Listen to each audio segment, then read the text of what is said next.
Mesdames et messieurs, bienvenue à tous dans Radio Dixie avec monsieur Baptiste Marché. Comment est-ce que tu vas, mec? Ça va et toi? Ça va super, moi c'est Le Guise, pour ceux qui savent pas encore. Au bout de 76 émissions, je présente. Je voulais te poser une petite question avant de commencer, mec. Ça y est. Ça va être de la Qu'est-ce que bite, tu ça. penses? Non, sérieusement, qu'est-ce Ah, que ok, tu penses ok. du conflit, Non, j'en étais sûr. israélo-palestinien? J'en étais sûr. Je savais que ça allait être tout C'est ça. vrai? Le Putain, quoi? Le conflit, j'ai jamais entendu parler. On en entend... Ouais, Israélo-palestinien. mais je Jamais trouve qu'on entendu parler? n'en entend pas assez parler. C'est Hein? important comme sujet, ouais. Il faudra Ouais. qu'on en entende plus Il parler. faudrait Ouais. que les gens commencent à avoir un avis là-dessus parce que comme on n'en entend jamais parler, que personne se positionne, je trouve ça dommage. Tu vois, on entend tout le temps parler du Yémen. En permanence le Yémen, et le Congo et jamais Israël, quoi. Donc, Je suis sûr qu'il y a plus de Français qui n'ont jamais entendu parler de la dette publique que de Français qui n'ont jamais entendu parler du conflit israélo-palestinien. Ah bah c'est sûr. Non mais c'est C'est sûr. incroyable. Et je rigole évidemment, les gars. Aujourd'hui, on va pas vous parler de ça, mais plutôt Ouais. du chef-d'œuvre cinématographique français, Le Grand Déplacement, comédie spatiale panafricaine, financée à coups de millions d'euros par le contribuable et qui a fait une moyenne de 6 spectateurs par séance. On va vous donner tous les chiffres. C'est pas si Mais ne vous mal. inquiétez pas. Bah ça va, c'est cool. Mais ne vous inquiétez pas. Pour financer ces dépenses, l'État français vous propose très sérieusement de lui faire un don en plus de vos impôts. Et certains contribuables le font. On va vous donner tous les détails. Je ne sais pas qui sont ces gens-là. On a les noms, mais on va C'est pouvoir des gens qui ont regardé Radio analyser tout Dixie, ça. vu qu'on leur a dit de le faire la dernière fois. Exactement. C'est les socialistes qui ont regardé Radio Dixie. Regarde qui me regarde. Et qui, comme vous le rappelez, Baptiste avait dit aux socialistes qui ont du fric de montrer l'exemple, de faire des dons à l'État, d'être consistants avec leurs pensées. Mais bon, un socialiste cohérent, c'est pas demain à la veille que vous allez en trouver. Et puis en parlant de l'État, on a un bel État qui est là pour encadrer toutes les choses importantes de votre vie, comme avec le moratoire sur la chasse des oiseaux migrateurs, à propos duquel Baptiste a des choses à vous dire. Alors ça a avancé ces derniers jours, ils ont trouvé une solution, mais je Oui. pense que techniquement, J'arrive ça un va peu être en pas mal retard, mais d'avoir c'est bien quand même que ton j'explique, avis ouais. sur la question. Ouais. J'avais demandé à un invité de venir pour nous Mhm. parler de ça. Et en fait, finalement, il m'a dit, bah, t'as vu, c'est-à-dire, avant qu'il l'annonce, lui, il était déjà au courant. Il m'a dit, non, mais en fait, laisse tomber, c'est réglé. Ok. Donc, je lui ai dit, ah bah oui, bon, ça, c'est bon. Alors, du coup, tu vois, il avait su, comme il est vraiment dans le milieu, tu vois, il avait su avant que finalement, il rétropédalait, quoi. Donc toi, tu vas pouvoir nous expliquer en quoi c'était une absurdité totale.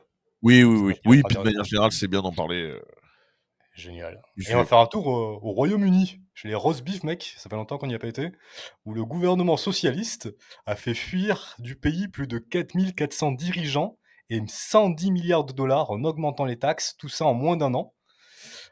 Mais heureusement, de l'autre côté de l'Atlantique, il y a des gens avec un peu plus de jugeote, notamment avec le gouverneur Ron DeSantis, qui a approuvé en Floride une loi qui permet l'utilisation de l'or et de l'argent comme moyen de paiement.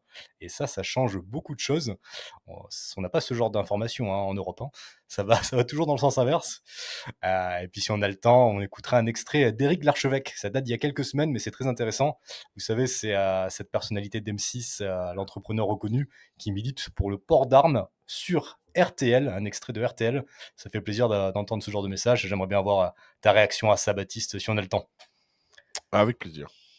Et moi, avant de commencer, très rapidement, je voulais vous dire que j'ai repris les activités sur mon Patreon avec un nouvel épisode de l'émission Les méchants capitalistes, dans laquelle on vous parle de la droite française qui est toujours très cuck anti-armes, malheureusement, contrairement à Éric Larchevêque, ainsi que de la Hanse, une guilde de marchands libertariens qui domina 80% du commerce en Europe au cours du Moyen-Âge. On fait des petits points historiques comme ça sur la liberté économique, parmi plein d'autres sujets, loin du socialisme mental des médias français. Je vous donne ainsi rendez-vous sur patreon.com/leguise. Et toi, Baptiste, quoi de nouveau de ton côté? Écoute, là pour le 4 juillet avec chasseautexas.com, on fait une énorme promo pour la fête de l'indépendance américaine. Donc d'aujourd'hui jusqu'au 4 juillet, donc là je sais pas quand les gens verront la rediff, mais en tout cas c'est jusqu'à vendredi 4 juillet. Tous les gens qui signent un devis pour un voyage avec nous prennent 10% de réduction sur le voyage total. Donc ça veut dire que tous ceux-là qui se disent, parce que très souvent je reçois des messages en mode ouais mais on va bientôt t'écrire, on voudrait faire un voyage en 2026, etc. Bah, je vous conseille de nous écrire maintenant. Vous faites le devis maintenant, et si vous le signez maintenant, donc avant vendredi, vous avez 10% de réduction sur le voyage total, ce qui peut faire une grosse réduction, puisqu'on nous parle de voyages qui sont entre 3 000 et 10 000 selon ce que les gens ils veulent Ah faire. oui. sur un voyage à 3 000 €, ça fait quand même 300 balles de réduction sur le voyage, donc ça vaut vraiment le coup. Si les gens sont plusieurs et tout, ça peut monter vite, 4 000 à 5 000.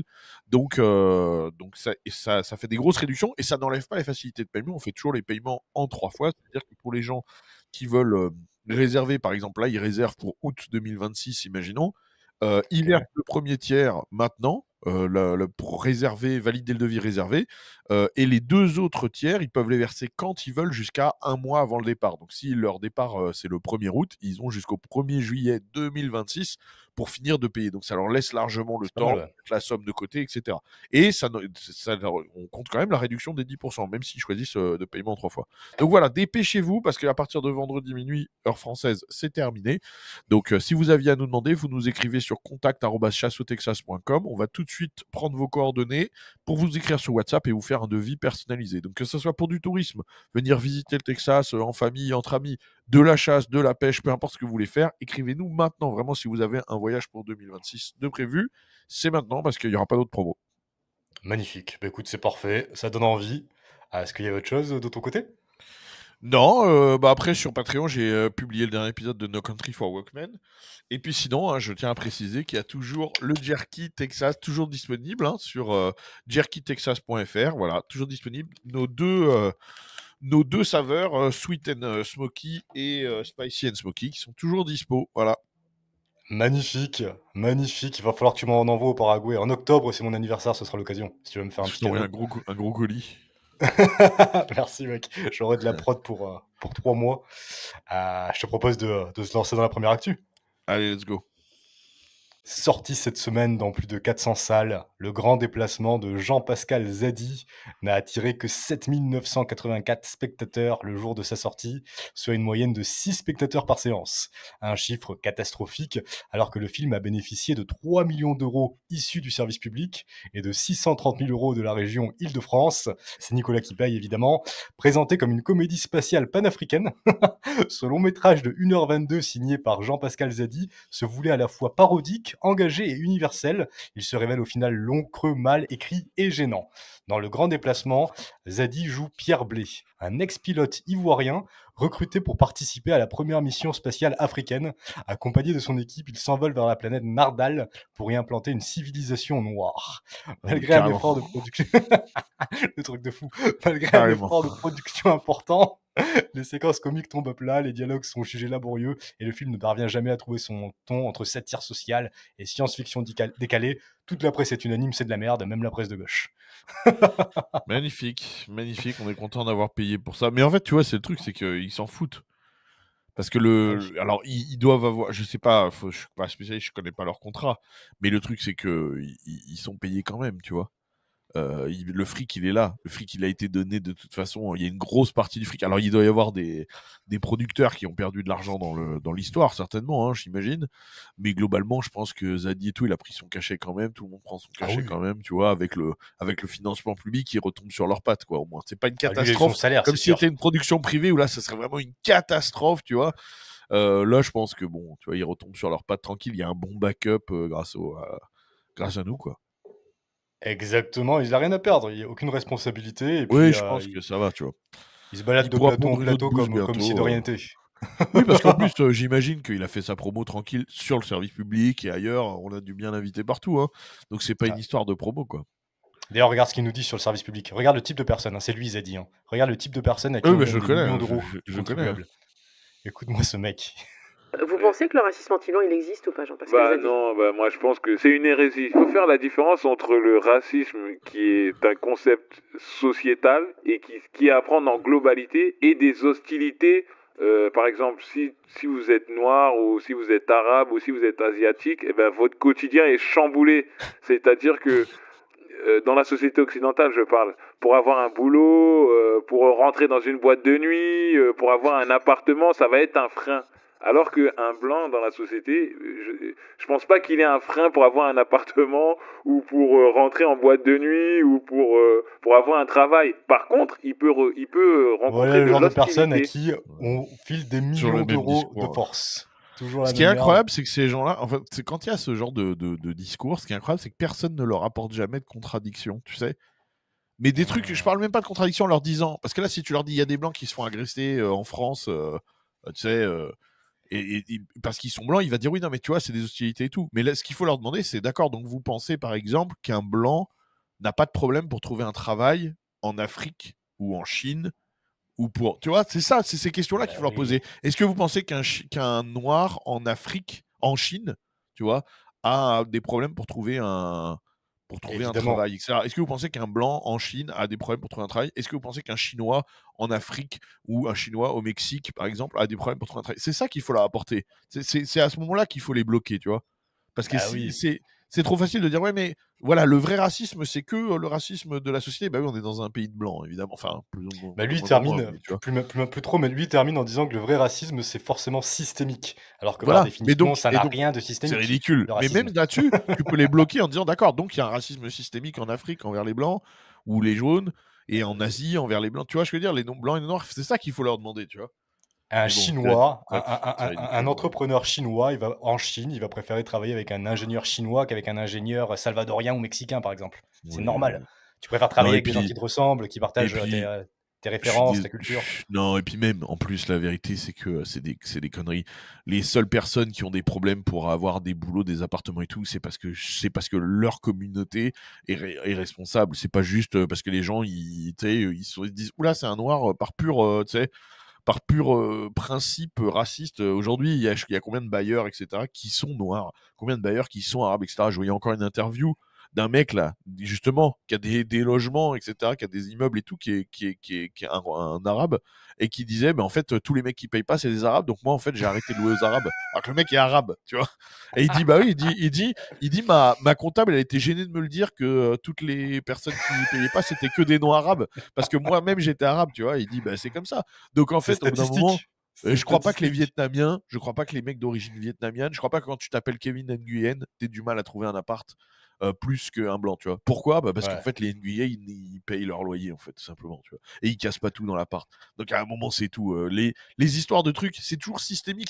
Mais tu sais, il y a jamais de raison. C'est toujours, tu sais, c'est de la fumée sans feu, tout le temps. C'est que de la fumée sans feu, tu vois. Oui. C'est que des Et puis principes, que des principes. tu, Je sais tu, pas tu prends pourquoi les gens, n'importe ils ont quel. pas de principe envers les Vietnamiens. Je sais pas pourquoi, tu vois.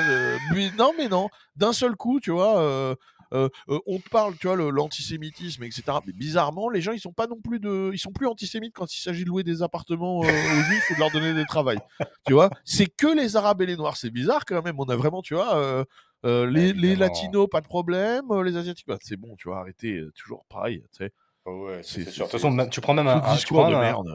tu prends un gauchiste, un petit bobo gauchiste, il va préférer louer son appartement à Ludivine qu'à un gitan. Non mais Tu vois ce que je veux voilà, dire? voilà, tiens, voilà, les gitans, c'est pareil, tu vois. Les gitans, c'est pareil, tu vois, ils sont pas noirs, est-ce que ça, alors quoi, c'est raciste systémique, comment ça se passe? Arrêtez à un moment, tu vois. Ça C'est s'appelle ta l'expérience, tu sais. propriété. Oui, et puis L'expérience, c'est ça, tu vois. c'est ta propriété, tu as investi. Les gens qui ont investi en immobilier, en général, ils mettent beaucoup de billes là-dedans. Il y a des gens qui sont pas forcément riches, qui ont des prêts, qui doivent rembourser. Il faut qu'ils prennent des décisions sérieuses. Et ils le louent à la personne qu'ils pensent qui va mieux payer le Et loyer. Et puis c'est tout. surtout en Ouais. France, où Ah oui, t'as plus aucun droit à partir du moment où le mec il est installé, tu vois, c'est bon, tu vois. Enfin, bref. tu peux pas le virer, ouais. Et Ce d'ailleurs, il est drôle de discours pas. là, c'est incroyable, tu sais, de l'entendre en 2000. Et puis tu sais, ça passe. Alors que tout le monde sait, même la meuf en face, elle sait, tout le monde sait. Bah Tu vois. Et oui. même lui, il sait. C'est-à-dire que même lui, si vraiment là, il y a plus de caméra, plus rien, il est que entre potes, entre noirs, il sait très bien. Il va dire, ah, les Africains en abusent, tu vois. Il sait très bien comment ils sont. Il le sait. Tout le monde le sait. Non mais je veux dire, moi, j'ai grandi avec des rebeux, des noirs, etc. Avant d'être à la campagne, tu vois, j'étais en banlieue, tout ça. J'ai travaillé avec des rebeux, tout.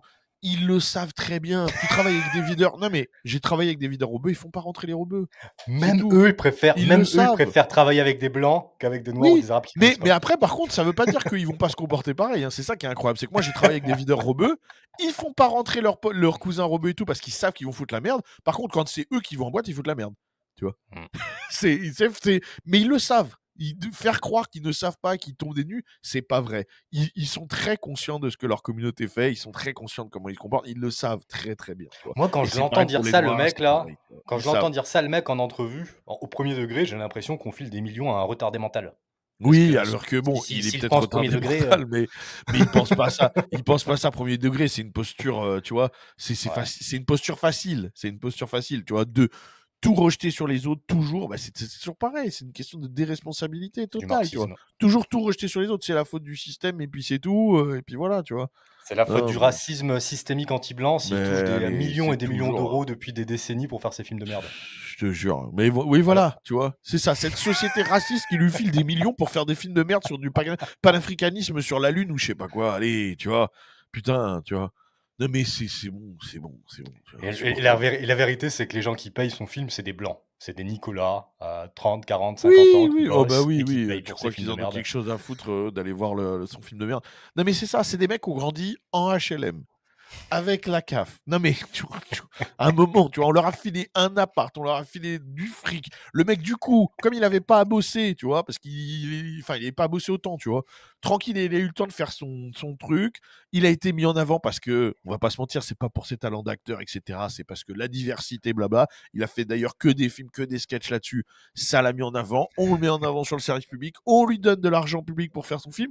Et le mec, il arrive quand même à dire, ah ouais, mais c'est à cause du racisme. Mais frérot, tu vois, putain, c'est bon, tu vois. Il faut quoi en Alors fait? qu'il est, Qu'est-ce qu'il il est- faut? Qu'est-ce qu'il faut? Faudrait leur demander. C'est quoi? Qu'est-ce qui ferait dans ta tête là, dans ton monde là? Qu'est-ce qui ferait que la France ne serait plus un pays raciste? Dis-nous là, qu'on sache. Qu'est-ce qu'il faut? Il faut qu'on quoi? Il faut que le président soit noir et tous les ministres noirs et quoi? Non mais J'aimerais un moment, j'aimerais comprendre. Qu'est-ce qu'on peut faire de plus?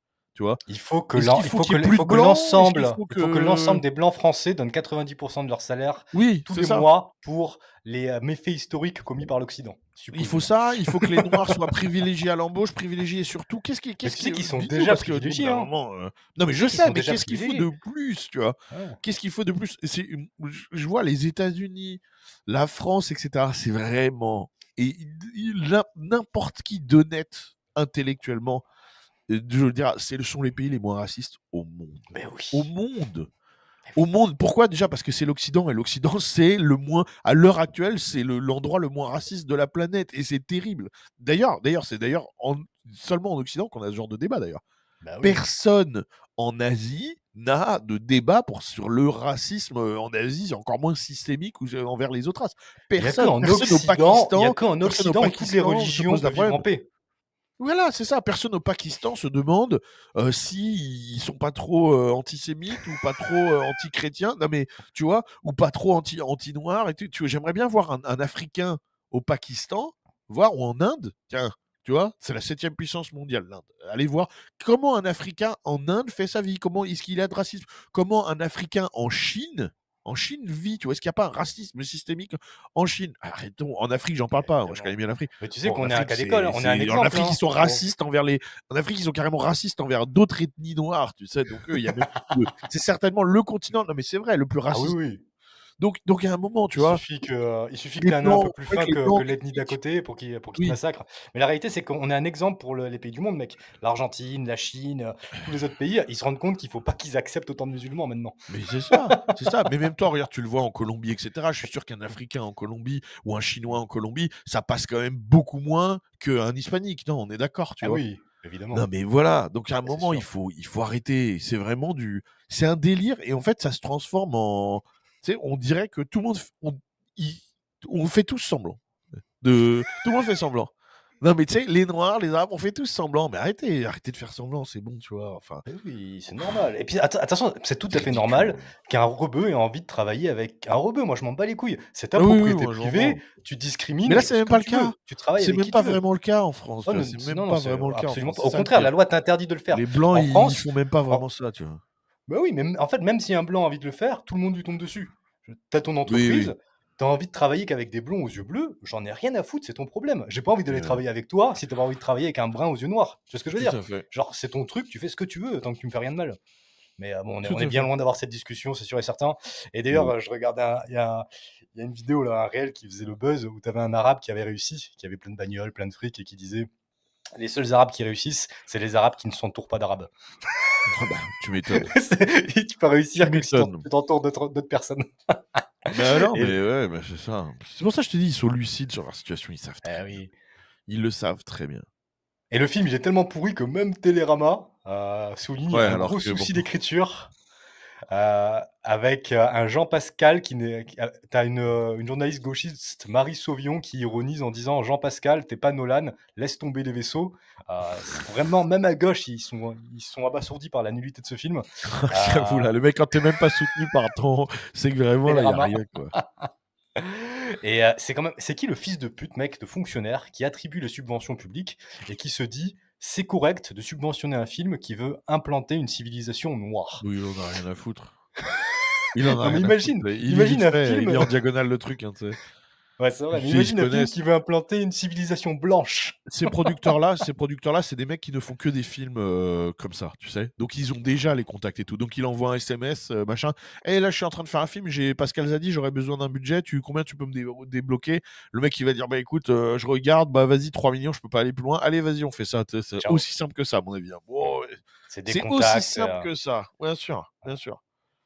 C'est tout Mais bête. moi, en fait, ça nous choque plus parce qu'on est habitué, mais le fait de faire un film sur l'implantation d'une civilisation blanche sur une planète, ce serait un scandale total Ouais. en France. Ils financent un film pour une civilisation noire. Oui, parce que bah, nous, si on fait un film comme ça, il y a forcément de la diversité dans l'équipe. Tu verras pas le jamais choix. un film genre pas le choix. Interstellar, tout ça, etc. Il y a un noir obligatoire. Tous les films, vous regardez n'importe quel film qui est sorti ces 10-15 dernières années, tu vois, s'il y a une équipe qui fait n'importe quoi, hein, que ce soit aller dans l'espace, découvrir un continent, machin, il y a de la diversité dans l'équipe. C'est impossible autrement, vraiment impossible. Et souvent, le black, c'est un ingénieur de génie, c'est un scientifique de génie. Oui, c'est toujours un mec génial, tu vois.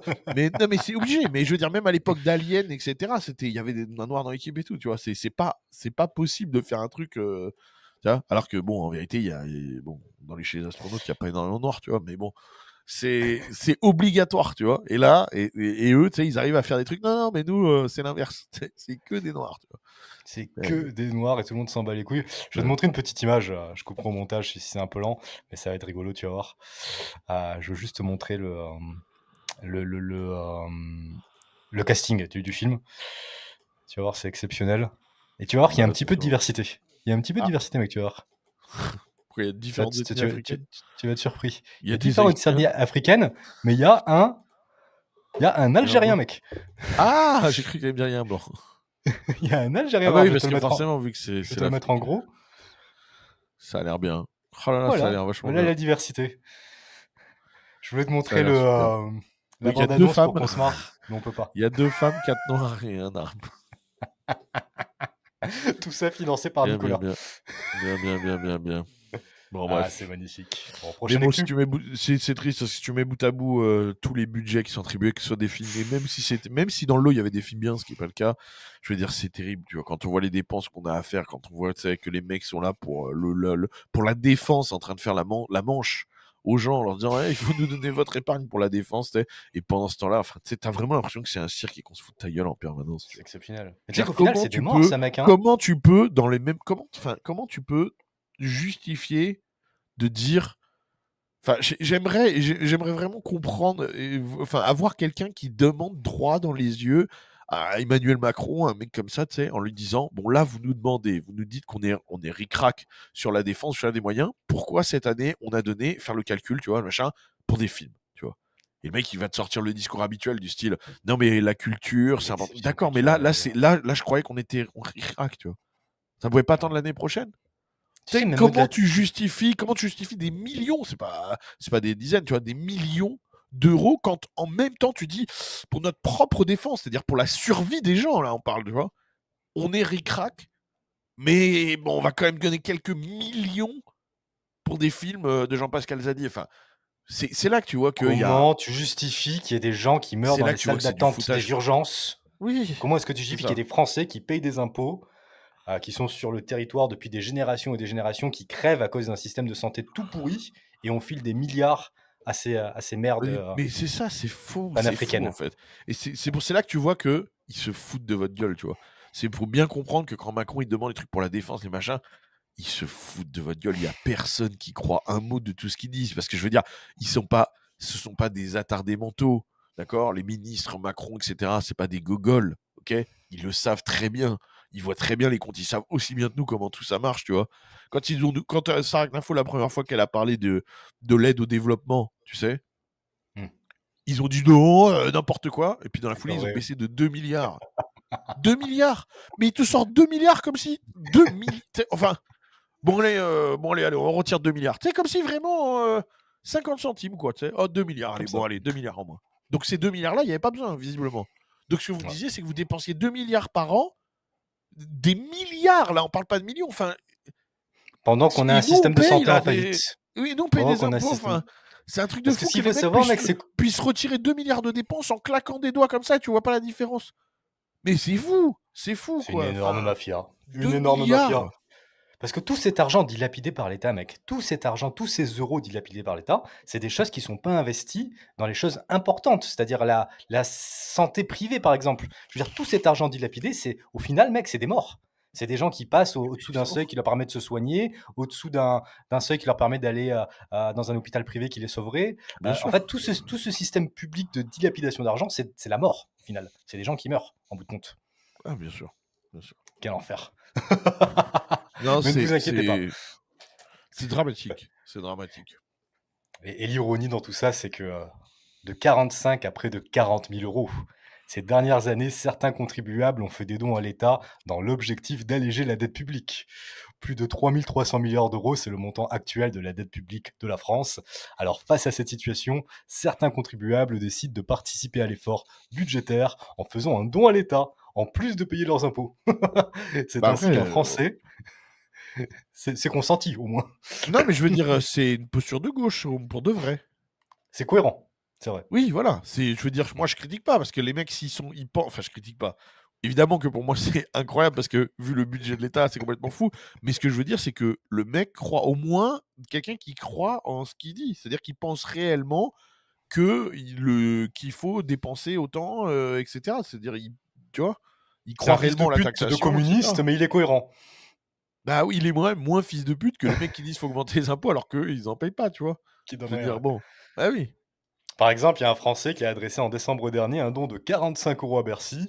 Pour rappel, faire un don à l'État est autorisé depuis 2006 et accepter le don d'une somme d'argent d'un montant de 45 euros effectué par chèque en date du 13 décembre 2024, consenti au ministère de l'économie, des finances et de la souveraineté industrielle et numérique par monsieur Stéphane Chamaillard, est-il il donne écrit son nom au journal officiel du 19 juin. À chaque fois qu'il y a un don, ils sont obligés de l'inscrire au journal officiel. Et ce n'est pas la première fois qu'un don de ce type est effectué. Un mois plus tôt, en novembre dernier, un autre Français a adressé un chèque de 150 euros, selon le journal officiel du 29 novembre. Ça reste quand même des trucs exceptionnels, parce que t'imagines, c'est inscrit au journal officiel à chaque fois, il y en a un tous les je sais pas combien de temps, sur 70 millions de Français, c'est pas non plus tous les jours que les gens font ça, tu vois. Ah oui, oui. Mais voilà. Il y a un mec, un autre qui est un peu matin, il plus se lève, il se dit, intéressant. tiens, j'ai 45 balles en plus. En plus, c'est des petits dons. C'est bizarre, je me demande dans quel état d'esprit le mec il est, quand il se dit, allez, j'ai un petit, tu sais, j'ai un petit 50 balles, je vais le donner à l'État. Tu sais, tu peux avoir un truc comme ça où tu dis, tiens, j'ai fait un bon mois, je sais pas, moi, tu sais, c'est quand tu es entrepreneur, des fois, Je tu vais dis, aider tiens, les je vais faire orphelins. tu sais, non, je vais du Pays augmenter mes Basque, équipes, ou autre. ou Ah je vais oui. donner à, je sais pas moi, tu sais, à de la famille, ou tiens, j'ai du liquide, je vais donner à mon neveu, j'en sais rien, tu sais. Tu sais, il y a plein d'états d'esprit comme ça où tu sais, t'as un petit billet qui traîne où tu te dis, tiens, allez, celui-là, il va pour quelqu'un d'autre. Et il y a un mec, lui, il se dit, allez, celui-là, c'est pour l'État. Mais lui, c'est le républicain par excellence. C'est le parfait petit lui, républicain. c'est le français parfait, hein. Enfin, ouais, ça, c'est sûr. Ça, c'est sûr. Et ce même gars, depuis ce premier don, il a expliqué sur LinkedIn qu'il faisait des dons d'une 50aine d'euros chaque mois. L'administration fiscale a même proposé à Bruno Alessi, on te salue Bruno, de mettre en place des virements périodiques pour simplifier les démarches et réduire les coûts administratifs. Ah oui. Encore en 2021. Ah, parce que là, par contre, là, il faut réduire les coûts administratifs, là. Bien sûr. C'est un sketch, hein. C'est un sketch Non, total. mais là, par contre, ils font. Ouais, par contre, ça nous, comme là, c'est pour notre argent, ça nous coûte un peu les frais administratifs. Donc là, on va réduire quand même. C'est incroyable. Alors que quand c'est pour toi, il y a des milliards de frais administratifs quand on fera 10 000 personnes. Pour ta C'est gueule. obligatoire. Tu sais. Et là, pour le don, tu sais, genre, enfin, par exemple, des trucs genre payer. Il y a des trucs, c'est des millions de Français qui payent, etc. Et c'est des galères, tu sais. Et là, le mec, il est tout seul. Ils sont prêts à mettre en place un système, tu sais, de prélèvement juste pour lui, tu sais. Non, mais tu te rends compte? Ah, mais c'est un bon petit républicain, on l'écoute, on va le choyer, c'est exceptionnel ce qui se passe. Alors, en fait, c'est pas le montant qui est important, c'est vraiment la soumission, je trouve. C'est vraiment En fait, le montant, il est encore plus drôle. Le montant, Bah il est oui. encore plus drôle parce que ça veut dire que le mec, je pense pas que le mec, il gagne beaucoup d'argent, tu vois. C'est 45 euros, ça lui coûte, quoi. Parce que sinon, il donnerait plus. Il met le chauffage à 17 degrés chez lui l'hiver, mais il donne 45 € à l'État. Ouais, c'est ça, je pense. Il y a des fois, il se dit, ah, je vais prendre la sous-marque au supermarché, tu vois. Mais par contre, quand il a un petit Yes. 45 € en plus, il dit, allez, celui-là, c'est pour l'État. Tu sais, il y a des mecs Il y a qui ça. le jouent au loto. Il y a des mecs qui le jouent au loto, tu sais, Ah ils le oui. jouent en se disant, bah, moi, il y a peut-être qu'il n'y a pas beaucoup de chance, mais moi, ça va me sortir de la merde. Là, non. Là, c'est vraiment pour rien. Ouais. Putain. Il y a sa femme qui gueule parce qu'ils doivent partager une pizza à la pizzeria, vu qu'ils ont pas trop de fric. Et lui, il file 45 € à l'État. Plutôt encore, en 2021, un contribuable français, un dernier exemple, avait envoyé un chèque de 40 000 € au ministère de l'économie. Donc là, on est sur une somme un peu plus élevée. Un acte qui n'était pas passé inaperçu et qui a probablement fait suite à un rapport de la Cour des comptes qui évaluait à l'époque la dette publique à environ 40 000 € par Français. Ah, donc le mec s'est dit, allez, je paye ma part. Bordel. Incroyable. Incroyable. En tout cas, si vous avez des envies comme ça, s'il y a des gens qui nous regardent et que vous voulez vraiment faire ça, faites plutôt un don à SOS Maman Solo. Oui. On prend les dons et puis vous inquiétez pas, nous on s'occupe de redistribuer à l'État français, on se Ce démerdera. sera beaucoup plus efficace. On vous évite les frais de, on vous évite les frais administratifs. Vous voyez, faites un don à SOS Maman Solo, c'est un seul lien, hop, un paiement par carte et nous on se démerde pour donner ça à l'État français. Vous inquiétez pas. Putain, qui sont ces gens-là? J'aimerais tellement les rencontrer, les invités sur Regardez, sur je vais Radio vous Ici. donner, pour les mecs qui veulent donner plus d'argent à l'État, pour le budget de l'État. Qu'est-ce qui manque pour renflouer la dette? Des actifs. On est d'accord. Donc vous faites un don à SOS Maman Solo, c'est un bébé de sauvé qui plus tard deviendra un actif, paiera des impôts et finalement vous aurez donné encore plus à l'État. Vous faites Oh, c'est un fructifier vos investissement à long 50 €. terme. C'est un investissement à long terme pour rembourser la dette. Donc voilà. Chez SOS Maman Solo, en fait, à la Putain. base, c'est pour ça qu'on existe. C'est pour- Avis aux, c'est pour- avis aux c'est pour socialistes, plus c'est d'accès. pour que votre système social ne se casse pas la gueule. Exactement. C'est pour sauver votre, c'est pour sauver votre retraite. Vous le faites pour vous. Il faut sauver des gens votre pour payer pyramide votre de retraite. Ponzi. Il faut bien des jeunes actifs. Donc nous, on sauve des bébés qui, plus tard, payeront votre retraite. Donc faites des dons à SOS Maman Solo. Qu'est-ce que je vous dis? C'est pour vous que vous le faites. Hein. Moi, c'est pour vous que je dis ça. Hein. C'est pour Et vous, chez, hein. chez SOS Maman Solo, les bébés blancs sont priorisés parce qu'ils génèrent plus d'argent en moyenne tout au long de Non, leur dis pas vie. ça, dis pas ça, dis pas ça. Ça y est. Ah merde, on a été trop loin. On a été trop loin. On arrête ça tout de suite. Alors, ils sont tellement contents que regarde le type de post Instagram que fait Vie Publique FR. C'est un Instagram officiel du gouvernement.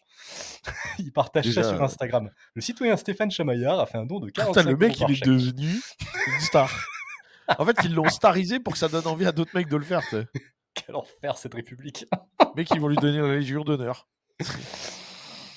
Je te jure. Ah putain, dans le pays où t'es le plus taxé du monde, où on te prend plus de 70% de ce que tu gagnes au total, il y a des gens qui filent encore du fric à cette étape pourrie. Putain, je Bah, écoute, je il y comprends a pas des ces gens qui gens-là. militent pour plus de budget, donc je sais pas comment dire. Hein.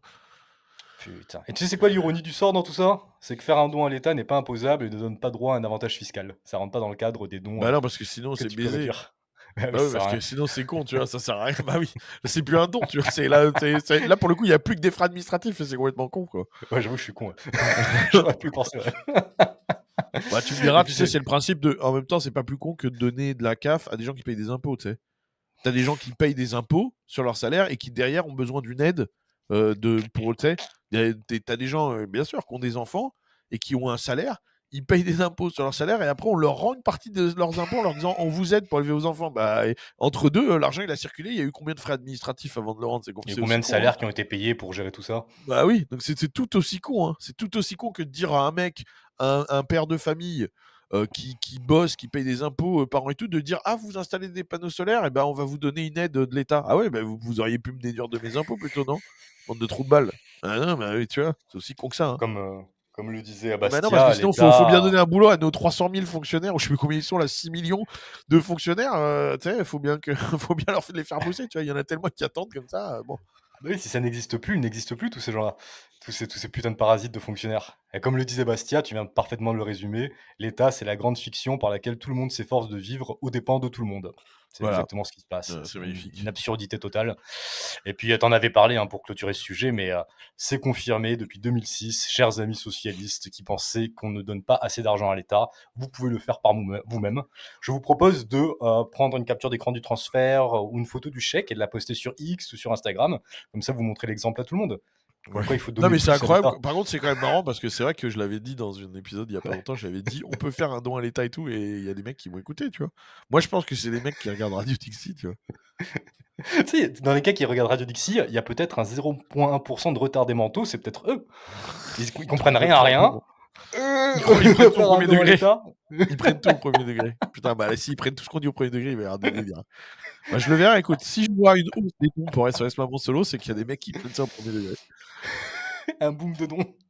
D'un seul coup, tu sais, de ouf, tu sais. Ouais. Putain, c'était pas croyable. Bah, de toute façon, mec, sur l'ensemble Bon. des gens qui nous regardent, il y a forcément un retardé mental, c'est sûr et certain. Ah bah, il y en a plus qu'un, à mon avis. Hein. Ah bah, et d'ailleurs, il y a Pierre Béguet qui nous regarde, vu qu'il fait le... Arrête, Le- l'enfoiré. C'est Non, notre Pierre, modo, c'est notre je modo, je cautionne. le taquine. Je cautionne pas. On te salue, mec, je sais pas si t'es là avec nous en ce moment. Le pauvre, il est là, il était là tout à l'heure. Il Ah, va nous merci, envoyer Pierrot. le chat, tu vas voir. Non, c'est pas une fiotte. C'est pas une fiotte qui prend tout mal. Qui aime bien, châtie bien. Et puis, tiens, les gars, si vous entendiez les discussions en off entre Pierre et puis Baptiste, Ah oui, non, faut pas. on est sur un autre niveau. Ouais. Déjà, on a un podcast que je fais sur Patreon, No Country for Walkmen, ça pourrait être du off quasiment. Il y a vraiment zéro, il y a vraiment... C'est quasiment jamais je coupe un truc et des fois ça dérape vraiment fort. Merci Seigneur. Merci Seigneur pour Patreon. Ouais, c'est clair. C'est clair. Prochaine actu. Allez, Tout a commencé par l'annonce d'un projet de moratoire brutal porté par la ministre de la Transition écologique, Agnès Pannier-Runacher. Vous savez, c'est cette fausse blonde avec des lunettes rouges, une bonne grosse bobo, ministre actuellement, qui visait à interdire la chasse de 9 espèces d'oiseaux migrateurs. Saisie à la hâte, sans véritable consultation, cette décision s'appuyait sur une lecture biaisée des recommandations européennes. Refusant de cautionner un simulacre de débat, la Fédération nationale des chasseurs a refusé de siéger au Conseil national de la chasse et de la faune sauvage. Objectif, faire sauter le quorum et empêcher toute validation de ces mesures précipitées. Cette stratégie de fermeté a porté ses fruits. Le Conseil national a été reporté. Au-delà des fédérations, c'est tout l'écosystème rural qui s'est levé, les associations de chasse, les fédérations départementales, les chasseurs de tout le territoire, mais aussi les représentants du monde agricole, forestier, foncier, ont joué leur rôle. Le soutien des parlementaires, notamment les présidents des groupes d'études chasse et pêche de l'Assemblée et du Sénat, a également pesé lourd. Ce front uni, pour finir, a permis de rouvrir le dialogue avec la ministre d'Agnès Pannier-Runacher et de faire entendre une autre voix que celle du dogme. Résultat, un nouvel accord a été négocié qui sera examiné lors d'un prochain Conseil national. En attendant, les dates actuelles de chasse sont maintenues, ce qui constitue une victoire pour les chasseurs.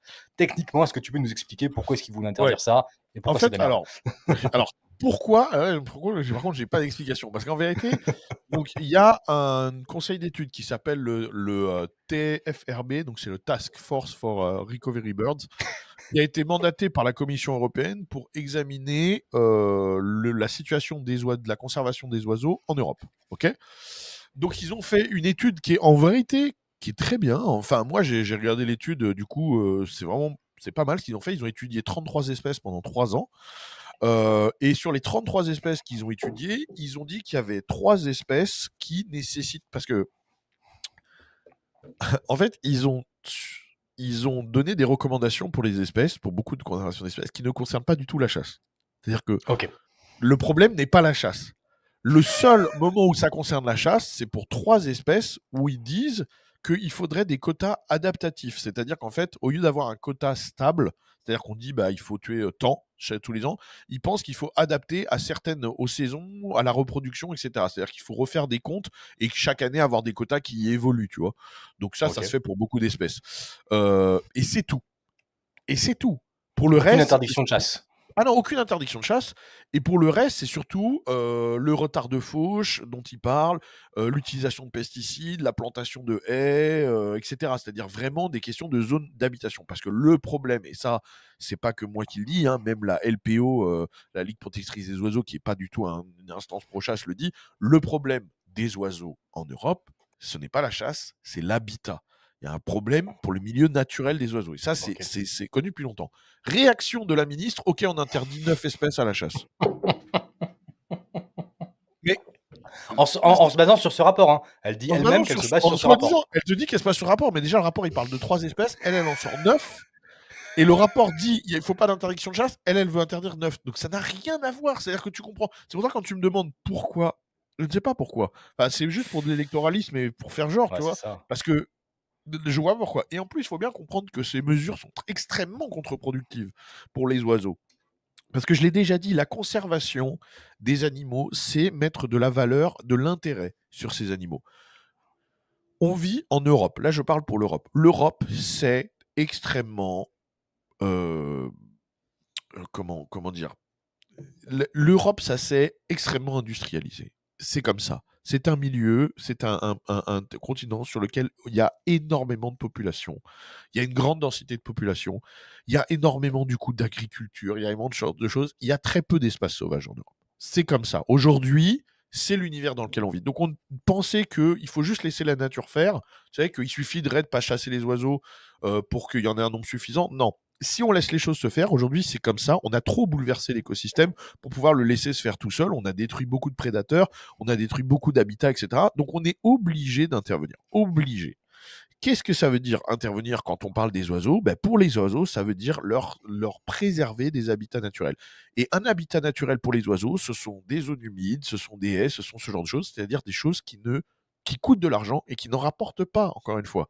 Les champs, les, les cultures, l'agriculture, les pâtures, etc., c'est destructeur pour les oiseaux. C'est quelque chose de nocif pour les oiseaux. Quand vous mettez des pesticides, et pas que des pesticides, mais même quand vous traitez naturellement, etc., même pour le bio, tout ce que vous voulez. Évidemment que vous voulez réduire la quantité d'insectes, d'accord? Évidemment que vous voulez réduire la quantité de grosses végétations. Vous voulez pas des arbres, etc. au milieu de votre champ, évidemment, parce que votre champ, il faut pouvoir le labourer, tout ça. Donc il faut des zones où vous pouvez circuler avec des machines. Il faut une quantité limitée d'insectes. Mais tout ça, c'est négatif pour les oiseaux. Tout ça, c'est un problème pour les oiseaux. Donc le mec qui, sur ces terres, a des énormes zones dont il ne peut rien faire, des énormes haies, des grands arbres, des zones humides, des marécages, tout ça, c'est des zones qui ne servent à rien. Donc évidemment, elles ont été assainies au fur et à mesure des temps, elles ont été rasées au fur et à mesure des temps, et donc l'habitat naturel des oiseaux, il a disparu. Donc quel est le seul moyen d'avoir des gens qui vont Avoir un intérêt. investir dans les habitats naturels, dans les zones humides, etc., dans la conservation de l'habitat naturel des oiseaux, c'est des gens qui ont un intérêt à avoir une population d'oiseaux. Donc c'est qui? C'est des chasseurs. Aujourd'hui, c'est quoi qui a un intérêt? Ce sont les chasseurs de gibier d'eau, ce sont les chasseurs qui a un intérêt à ce qu'il y ait des énormes vols de canards en France, les chasseurs de Les gibier chasseurs, d'eau, tout c'est simplement. tout. Donc c'est eux qui vont aménager les zones humides, parce qu'il y a plein de choses. L'aménagement d'habitat, moi j'en fais énormément ici, hein. C'est une grosse part de mon boulot. En ce moment, par exemple, on est en pleine saison du faon. On est en pleine saison de la reproduction des faons.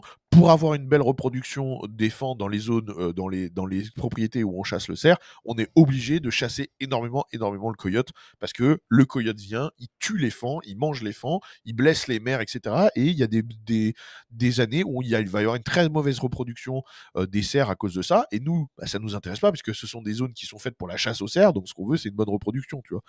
En gros, sans vous, il y aurait beaucoup moins de cerfs, tout simplement.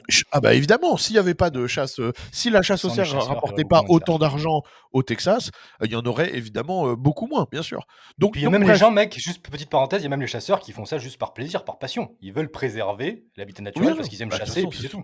C'est ça, mais de toute façon, c'est pas forcément du fric, quoi. Ouais, non, mais les entreprises qui peuvent bien sûr, mais le truc c'est que oui, bien sûr, mais la vérité c'est que ça génère de l'argent, tu vois. C'est que moi c'est mon business, d'autres c'est leur business, les gens qui louent des propriétés de chasse, etc. c'est leur business. Il faut forcément qu'il y ait de la valeur dessus, parce que ça coûte de l'argent, hein, de faire ce genre de choses, ce genre d'action. Donc là en plus, si on interdit vraiment ces chasses, sans parler du fait que vous allez supprimer des traditions qui sont centenaires en France, parce qu'en France, c'est des très vieilles chasses. Les chasses aux oiseaux, c'est des chasses très traditionnelles, et généralement, en plus, avec des quotas très ridicules. Les gens tuent des petites quantités d'oiseaux, hein. Mais ça n'empêche qu'ils passent énormément de temps à travailler sur les habitats, et que ça, vous allez le faire disparaître. Donc c'est...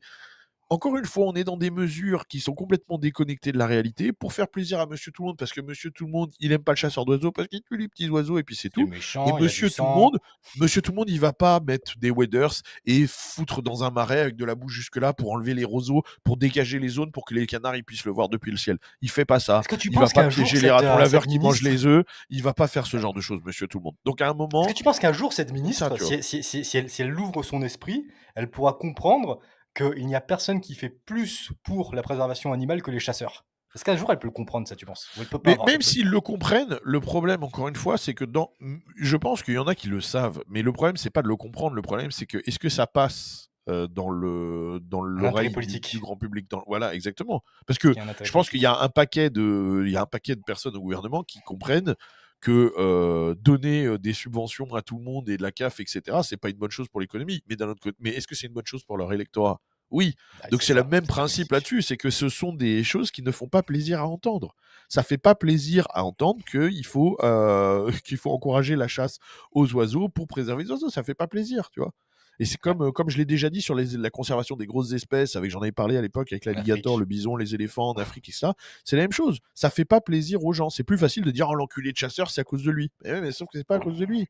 Tu vois. Et Au d'ailleurs, ce contraire, c'est rapport, comme l'inverse je l'ai dit, hein, total. et c'est l'inverse total, puisque comme je te dis, il faut un intérêt économique. Tu vois, je te donne un ordre d'idée là. Ici au Texas, n'importe qui vient, les gens sont surpris. Et moi, ce que je reçois, c'est des chasseurs, hein, etc. De la quantité de vie sauvage ici. Tu vois. Les gens sont toujours surpris parce que tu te dis, c'est les États-Unis, tu sais, ça doit être très pollué que ça. Et ici, c'est incroyable. Tu vois beaucoup, beaucoup, beaucoup plus d'animaux qu'en France. Tu vois. Tu sais, j'ai des chasseurs de. J'avais un chasseur de lièvre qui était là il y a pas longtemps. Et il me disait, mais c'est incroyable parce qu'en fait, ici, tu marches dans n'importe quel ranch et en fait, des lièvres et des lapins, il y en a partout. D'ailleurs, c'est même pas un truc, entre guillemets, la chasse aux lièvres, parce que gros, littéralement, tu sors de chez toi, tu fais 3 pas, t'en Trop trouves facile. un, tu le tires, tu vois. Oui, oui, il y en a tellement partout.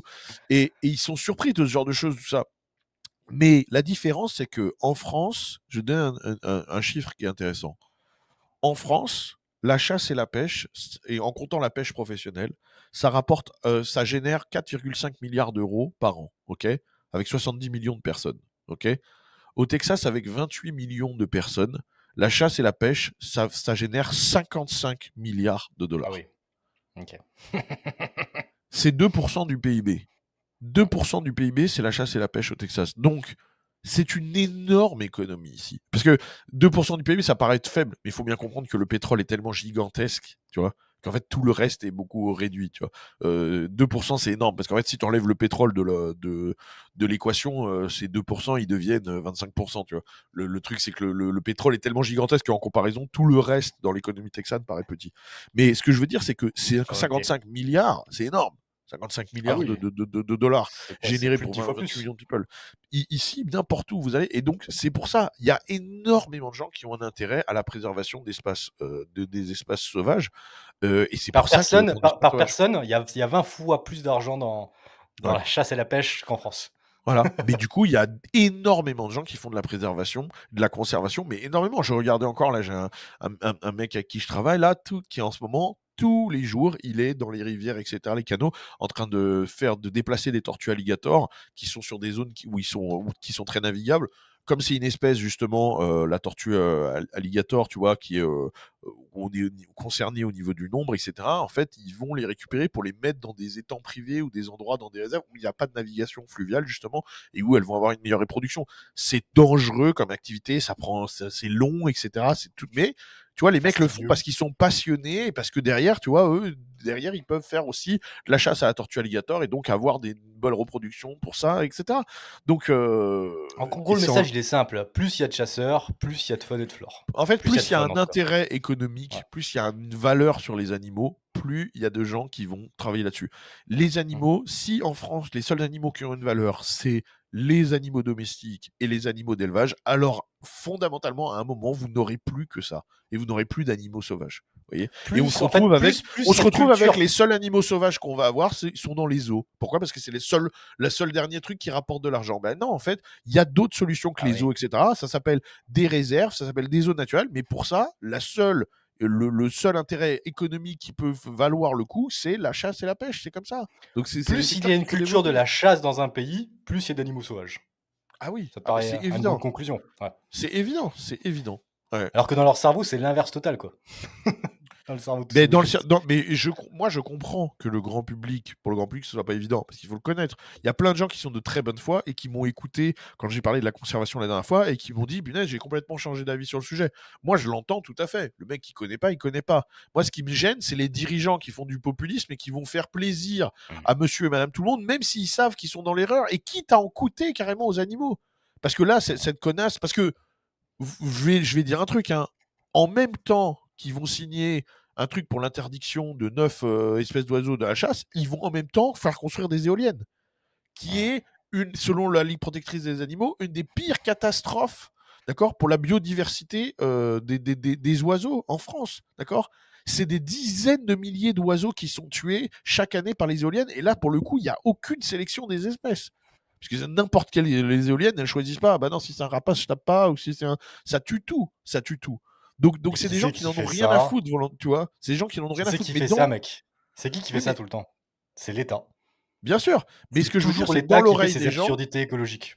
Dans l'oreille des gens, tu vois, ça passe bien de dire regardez, je suis un écolo, j'interdis la chasse, je mets des éoliennes. Même si finalement, ces deux mesures sont l'inverse d'une mesure écologique. C'est-à-dire ces deux mesures qui vont extrêmement nuire à la biodiversité, mais qui, dans l'oreille des gens, sont bonnes pour la biodiversité.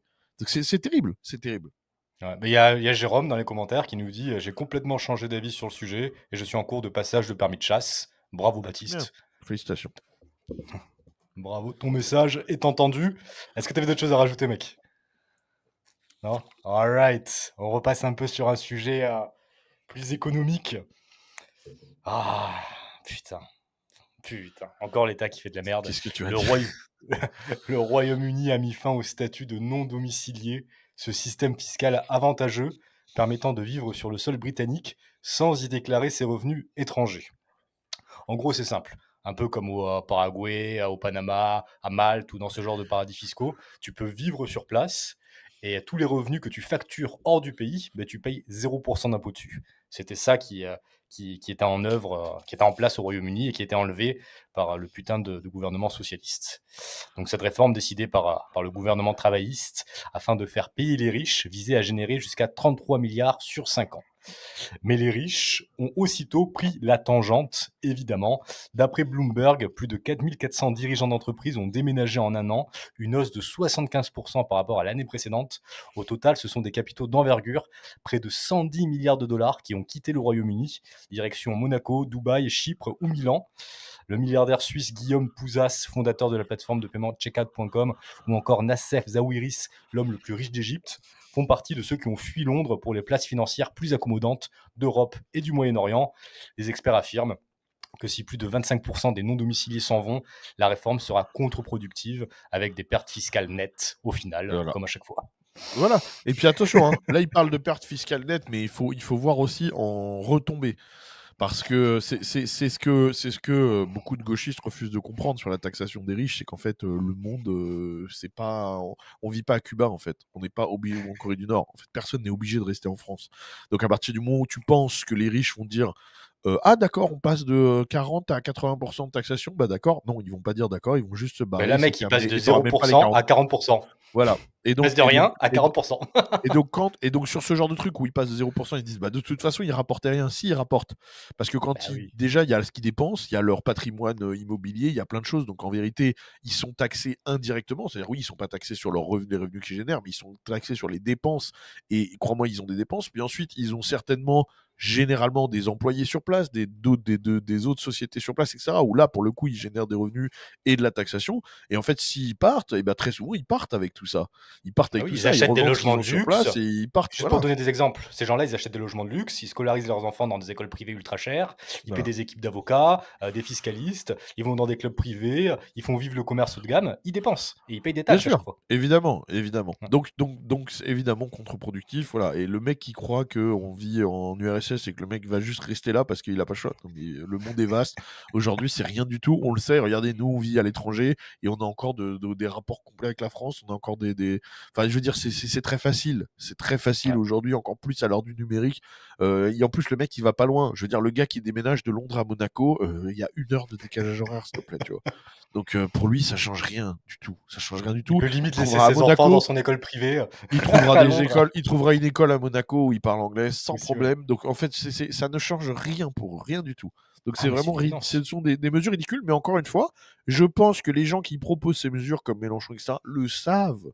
C'est-à-dire que ce ne sont pas bêtes, ils le savent. Mais encore une fois, c'est des mesures pour plaire à un électorat. C'est des mesures populistes. Dire à quelqu'un, vous inquiétez pas, c'est les riches qui paieront à votre place. Oui, on continue les trucs sociaux.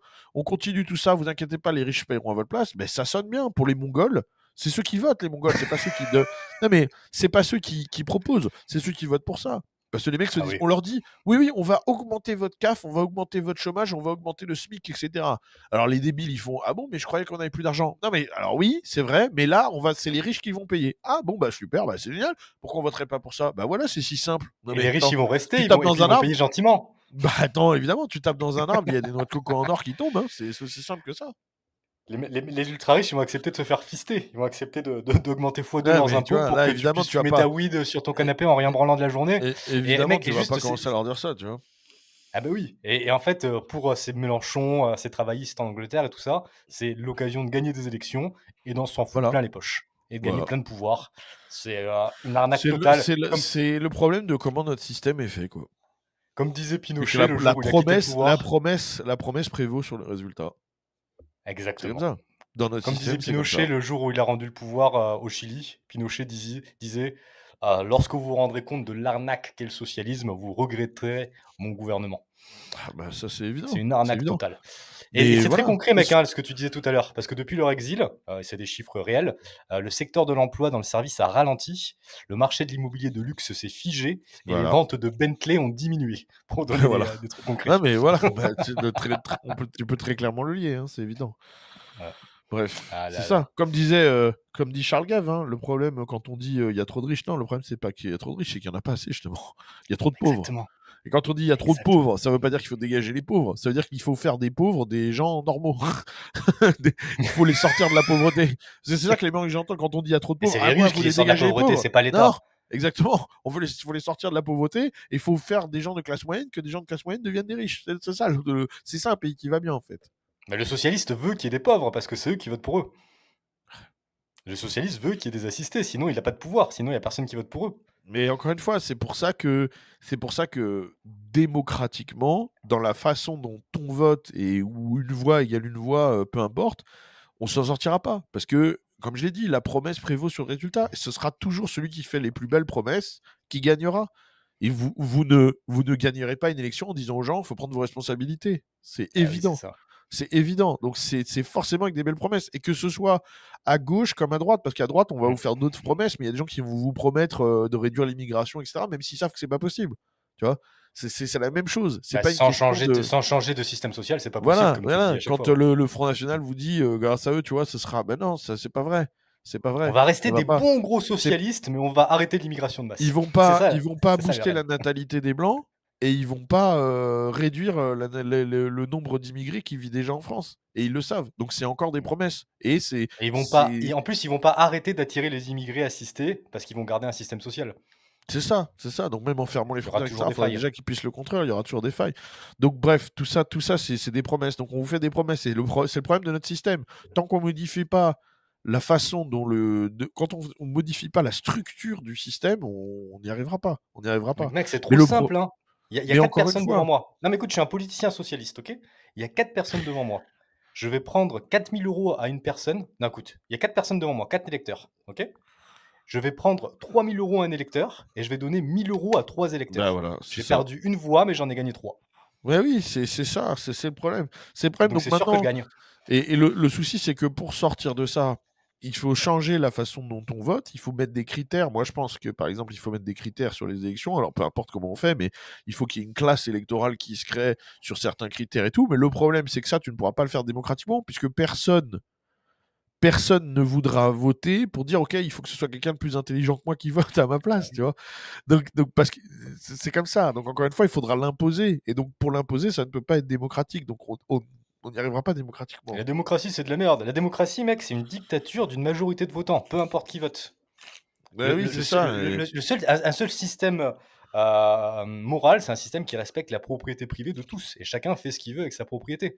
Parce qu'à partir du moment où tu donnes un droit de vote, c'est un permis pour aller violer la propriété privée d'autrui. Je vote pour venir te voler 40% de ton salaire. Je vote pour t'interdire de chasser dans ton terrain. C'est ça la démocratie.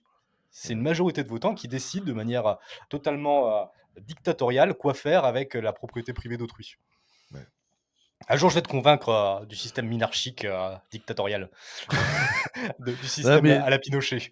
en fait, encore une fois, dictatorial, ça veut tout dire et ça veut rien dire, tu vois, parce que, comme j'ai dit, moi, je pense que on En peut. gros, c'est sans En démocratie, fait, je quoi. pense qu'on peut C'est une constitution et puis on la je- change pas. ma vision des décisions politiques, c'est qu'on peut se passer de la vie des gens quand il s'agit de leur donner des droits, pas de leur en retirer.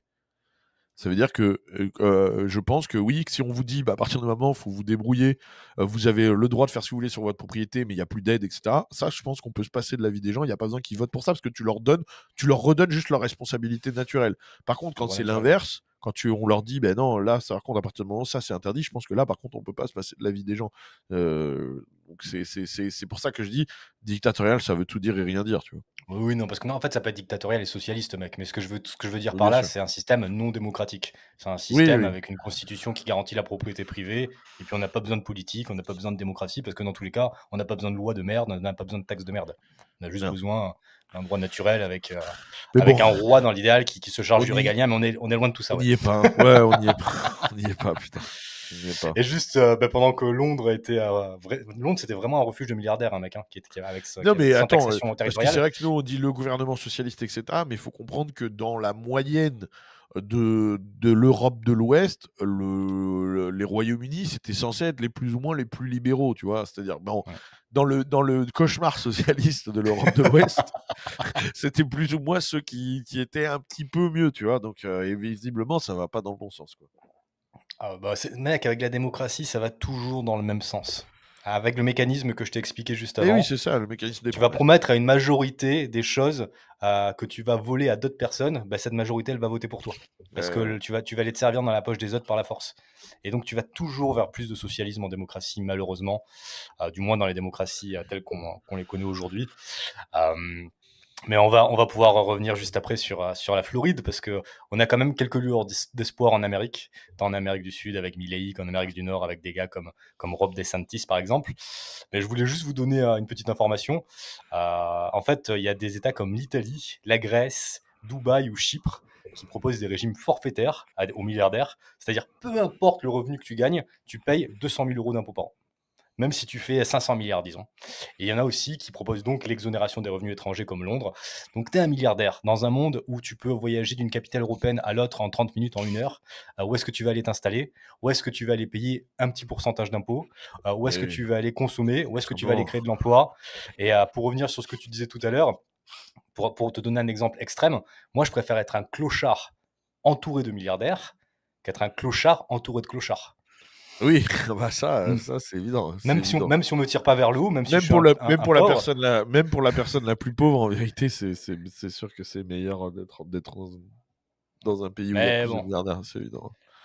la Ouais, bah, jalousie, l'envie, tout ça, ça fait que les gens ont la haine envers les gens qui réussissent, qui ont de l'argent, et on en arrive à des absurdités telles quelles. Et je te parlais du gouverneur de la Floride, Ron DeSantis. Il a signé mardi une nouvelle législation visant à reconnaître l'or et l'argent comme monnaie à cours légal dans l'État et à exonérer leur utilisation de la taxe sur les ventes.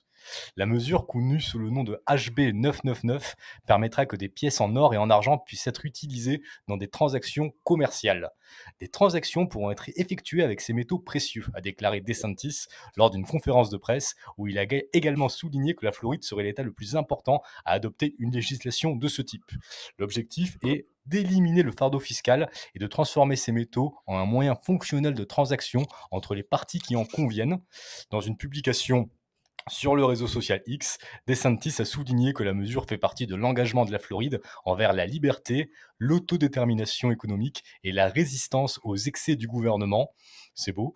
DeSantis a également affirmé que la nouvelle législation offrira aux citoyens une plus grande liberté financière et davantage d'outils pour protéger le fruit de leur travail, tout en soutenant des actifs résilients face à l'inflation, grâce auxquels le patrimoine des Floridiens ne dépendra plus, selon lui, de l'addiction à la dépense irresponsable du gouvernement fédéral. On est à des années-lumière de ce qu'on peut entendre en Europe. ouais. Ouais, oui, en Europe, on essaie de supprimer le cash. On Euro essaie de numérique. supprimer le cash en Europe, c'est le but de supprimer le cash en Europe, là où tu as des gens, mais encore une fois, ça ne peut se faire qu'à des postes. C'est pas le gouvernement fédéral qui décide de ça, ça ne peut se faire qu'à des postes de contre-pouvoir. C'est tout le principe des États aux États-Unis qui sont des contre-pouvoirs du pouvoir fédéral et qui veulent protéger leur peuple proche, leur communauté, en disant, ben voilà, dans ce monde où on essaye de supprimer le cash, etc., moi je veux donner un pouvoir qui soit hors du pouvoir monétaire fédéral, c'est-à-dire la valeur de l'or, de l'argent, qui ont toujours été des refuges. Hein. Je veux dire, c'est Ouais. des trucs d'investissement depuis toujours investir dans l'or, dans l'argent, c'est des choses fiables. Surtout l'or, qui a un cours qui, sur le long terme, ne peut que monter. Ça a toujours été des valeurs. Donc là, leur donner la possibilité de transformer ces investissements en une monnaie et en un truc d'échange qui se passe des lois monétaires fédérales, oui, c'est sûr que c'est, même symboliquement, c'est très important. Hein. Ouais, c'est la liberté en fait de choisir la monnaie que tu souhaites. Et puis, ce qui est beau, mec, avec l'or et l'argent, c'est qu'il n'y a pas d'inflation gouvernementale. C'est-à-dire que l'or et l'argent, ça dépend de l'offre et de la demande, ça dépend de la capacité d'extraction d'or et d'argent dans le monde, ça dépend Oui, oui. En plus, de tous des l'or, des facteurs naturels. il faut comprendre que L'or, en fait, l'or, il y a une quantité limitée sur Terre. L'or, c'est des seuls métaux précieux que la Terre ne fabrique pas. Ça vient des étoiles. Donc, il y en a une quantité limitée sur Terre. Donc, ça veut dire que la quantité ne peut que diminuer. Donc, sur le long terme, ça ne peut que monter. C'est sur le long terme, encore une fois. exactement. Parce qu'en fait, à moi, en fait, si, sur le très long terme, parce qu'on peut découvrir de l'or à un Voilà, endroit, c'est et ça. ça peut peut-être faire baisser un petit peu le Bah, en prix, fait, mais à ce long qui se terme, passe généralement, c'est en qu'on fait, trouve c'est des que, en fait, gisements. On trouve des vas-y. gisements d'or et ils sont pas rentables pour les exploiter. Donc ils restent comme ça pendant 10-15 ans et au bout de 10-15 ans, comme le cours a suffisamment monté, ça devient rentable d'exploiter ces gisements d'or. Donc ils sont exploités. Donc là, il y a plus d'or sur le marché, ça redescend un peu et ainsi de suite. Quoi. Ouais, donc c'est très, très stable parce qu'en fait, contrairement au dollar, contrairement à l'euro, tu peux pas avoir un fils de pute de politicien ou une merde de banque centrale qui va venir multiplier par 100 le Exactement. nombre de dollars ou le nombre d'euros sur le Tu marché. peux pas dévaluer, exactement. Et quand ils augmentent, en fait, quand ils impriment des billets, pour être très concret, quand ils augmentent le nombre de dollars ou d'euros, comme ils le font tous les ans, ces enculés, eh bien évidemment, votre argent, votre épargne, elle vient perdre de la valeur. Parce que quand il Eh y a oui. beaucoup plus d'une chose sur le marché, ça perd de la valeur.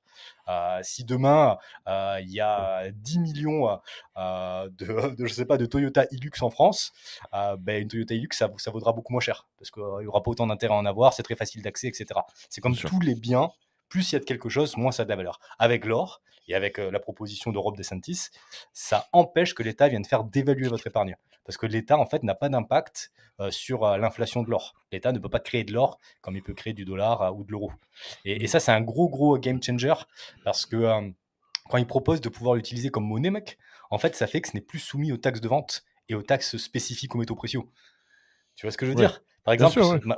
ouais, le dollar, par exemple, quand tu payes, c'est pas un produit qui est soumis à une taxe supplémentaire comme une TVA et autres. Alors qu'en enlevant les taxes sur les métaux précieux, ça fait que ça peut être utilisé comme une monnaie d'échange qui n'est pas soumise à ces taxes de vente, justement. Non, non, Et bien ce sûr. serait Il faut exceptionnel. déjà comprendre, parce que je pense qu'il y a des gens qui ne savent pas, mais dans ces États-là, comme au Texas, en Floride, etc., déjà, on n'est pas soumis à toutes les législations sur le cash. Hein. Ici, on peut retirer autant de cash que vous voulez, vous pouvez payer vos employés en cash, il n'y a pas de montant maximum sur les transactions en cash, tout ça. C'est-à-dire qu'on n'a pas ce côté... ils n'essayent pas de réduire le cash comme on a en France, etc. On connaît en France, là, tu ne peux pas faire plus de 1000 euros, tu ne peux pas payer les gens en cash et tout. Ici, vous allez à la banque, si l'argent il est sur votre compte, vous allez à la banque, moi ça m'est arrivé, hein, pour acheter un véhicule, d'aller à la banque sans rendez-vous et vous dites je voudrais retirer 15 000 dollars. Il vous demande une pièce d'identité, il vous demande quel type de billet vous voulez et c'est tout. Il vous pose pas de questions et il vous donne les 15 000 dollars. C'est aussi simple que ça prend littéralement 3 minutes ici. Donc Ouais. il n'y a pas toutes ces choses-là. Et comme je dis, il y a des gens qui sont payés en cash. Hein. Il y a des gens, on leur les paye en cash toutes les semaines. Leur salaire en cash, c'est complètement légal tout ça. Donc ça va dans ce sens-là. Ouais, c'est la liberté, ça empêche le contrôle de l'État. Par exemple, en France, si tu veux retirer 15 000 dollars ou 15 000 euros, on va te demander pourquoi, Oh, on va te ben, demander il de faut prendre un justifier rendez-vous, il la faut le provenance des justifier, fonds, on va etc. attendre Bien un sûr. mois. Ah non, c'est une catastrophe, ouais, c'est une catastrophe. Et ce qui est beau, c'est qu'avec l'or et l'argent, on a encore plus de liberté, justement, Ah parce bah qu'il ouais, n'y a ouais, vraiment aucun contrôle étatique. Il te bien suffit sûr. d'avoir de l'or ou de l'argent chez toi. Non, non, c'est vrai, Et puis c'est c'est tout. sûr. C'est sûr. Et Non, non, c'est c'est... et juste pour terminer là-dessus, en fait, J'espère que ça va inciter aboutir. d'autres gouverneurs à le faire. Hmm. Donc Ouais. j'espère que ça va se généraliser dans le sud, quoi. Ce serait exceptionnel. La monnaie aujourd'hui, les gars, c'est la façon la plus simple. Les monnaies étatiques, hein, les monnaies fiat qui sont contrôlées par les États, par les banques centrales, comme l'euro et le dollar, c'est la façon la plus intense de vous contrôler. C'est avec ça qu'ils vous imposent comme des fous. C'est avec ça qu'ils décident de ce que vous avez le droit de faire de votre vie ou pas. C'est avec ça qu'ils vont mettre en place l'euro numérique. Le fait que la monnaie soit contrôlée par l'État, c'est l'outil le plus fort de contrôle étatique qu'ont des choses comme la République française ou l'Union européenne. Et libéraliser la monnaie et justement aller vers des outils comme peut-être le Bitcoin que moi je maîtrise pas, donc que je recommande pas, mais ou des choses comme l'or et l'argent, ça permet vraiment de ne plus être soumis à l'État en termes de taxes, en termes de contrôle, en termes de suivi de vos dépenses, etc. J'ai vraiment envie de vous passer ce message, c'est que le jour où on aura une liberté en ce qui concerne la monnaie, on aura retrouvé une très très grosse partie de notre liberté. Ah Parce ouais, qu'aujourd'hui, ouais. les États vous Pas contrôlent demain. vraiment avec Avec la leur Banque monnaie. Centrale Européenne, c'est pas demain la veille, je vous le dis. Ah ouais, on va dans le sens inverse. Hein. Putain de merde. Moi, je trouve ça fou, mec, de voir comment ça va vraiment dans le sens inverse entre l'Europe et les Amériques. Bah oui, oui. Après, c'est pas comme si en fait, ça va dans le sens inverse. Ça dépend toujours de qui a le pouvoir, parce que aux États-Unis, il y a aussi énormément de gens qui militent pour ce qui se passe en Europe, tu vois. Il y a des gens qui veulent tout à fait l'inverse. Donc, c'est-à-dire que cette positionnement, il existe. On l'a connu sous Joe Biden. Tu vois ce que je veux dire? C'est pas comme s'il n'existait pas aux États-Unis. Il existe simplement pour l'instant. Il n'est pas au pouvoir. Il est pas. C'est pas lui qui a le vent en poupe. Et c'est pas lui qui est le plus populaire. Donc, c'est là qu'on a la chance. Mais ce fléau, il existe dans tout l'Occident. Hein. Ouais. En fait, on va dire que le degré en fait, de popularité de ce fléau, il est quand même bien plus Voilà, intense en Europe. Et au voilà, moins aux c'est ça, États-Unis, on a des discours dans le sens c'est inverse ça. et des actions dans le sens inverse. Il y a eu, oui, oui, oui, la culture de la propriété privée, la culture anti-marxiste, etc. Elle a été beaucoup plus forte aux États-Unis. La génération des boomers ici, elle a grandi avec la culture anti-communiste, contrairement à chez nous. C'est-à-dire que chez nous, au contraire, nos boomers à nous, ça a été les 68 ards, etc. Tandis que les boomers aux Oui. États-Unis, ça a été ceux qui pensaient que les communistes allaient les envahir. Tu vois ce que je veux dire? Il y a une grosse partie des boomers ici, évidemment qu'il y a eu les hippies, tout ça, mais je veux dire, il y a une grosse partie des boomers ici qui ont été vraiment complètement matrixés par la guerre froide, tu vois, et donc qui ont eu un côté très très anti-communiste. Donc mine de Communiste rien, primaire. ça a et puis même sur je l'ai déjà expliqué, mais sur la façon dont le pays s'est créé, etc. Les valeurs de base avec lesquelles les gens grandissent sont pas du tout les mêmes qu'en France. Les premières choses c'est souvent les gens disent, par exemple, parlent du patriotisme américain en disant ouais, c'est fou à quel point ils sont patriotes, etc. Ça fait partie du package de base que même à gauche, c'est récent de dévaluer le drapeau à gauche en vérité aujourd'hui, c'est parce que c'est une gauche altermondialiste qui est nouvelle entre guillemets. Mais je veux dire à l'époque, euh, la gauche était patriote, tu vois. Enfin, tout le monde il y a encore beaucoup de gauchistes qui sont très patriotes aux États-Unis. Tu Les vois. Il y a démocrates encore un respect des drapeaux avaient et des tout. drapeaux américains devant chez eux, quoi. Alors Oui, qu'aujourd'hui, c'est oui, il plus y le en a cas. encore. Mais il y en a encore. Moins. Franchement, il y a encore. Ça existe encore. Hein. Je veux dire, c'est parce que c'est dans les packages de base. Et dans ce package de base de valeurs communes, tu vois, comme nous, on va avoir, je sais pas moi, l'égalité, ce genre de choses. Il y a la propriété, quoi. La propriété, La responsabilité. l'entrepreneuriat, ce genre de choses, c'est des valeurs de base aux États-Unis dans l'esprit collectif. Donc forcément, c'est des choses qui vont faire rempart et qui vont être dures à attaquer. Tu vois, que le wokisme ou le postmodernisme, etc. Avoir du mal à attaquer parce que c'est vraiment dans une espèce de conscience collective, quoi. Ça fait partie de la pyramide de valeurs, quoi, et c'est ancré. Ouais, oui, oui, comme la religion, tu vois. La religion aux États-Unis, c'est encore et c'est vraiment un truc où les gens grandissent tous avec. Donc même les athées entre guillemets, enfin je veux dire ceux qui vont pas à l'église ou quoi, ça leur viendrait pas à l'idée de blasphémer ou quoi. Et tu sais, je sais pas comment dire. En fait, en République, la religion, c'est devenu une blague pour beaucoup. C'est devenu En quelque chose fait, de dérisoire, de ridicule. pour un Français, être athée, c'est pas un défaut, tu vois.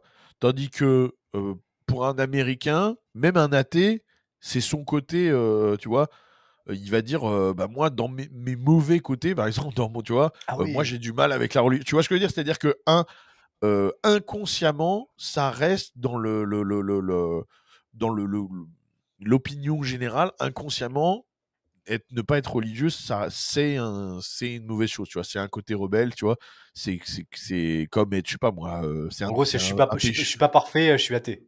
Ouais, un peu comme ça, tu vois. Ça va Ouais. être, inconsciemment, ça reste une mauvaise chose, tu vois. Le bon Américain, il est patriote, il est chrétien, c'est dans la tête de tout le monde, ça. Donc, tandis que c'est pas du tout comme ça dans la tête des Français ou des Européens. Alors qu'en République française, il n'y a aucun problème à être un communiste athée.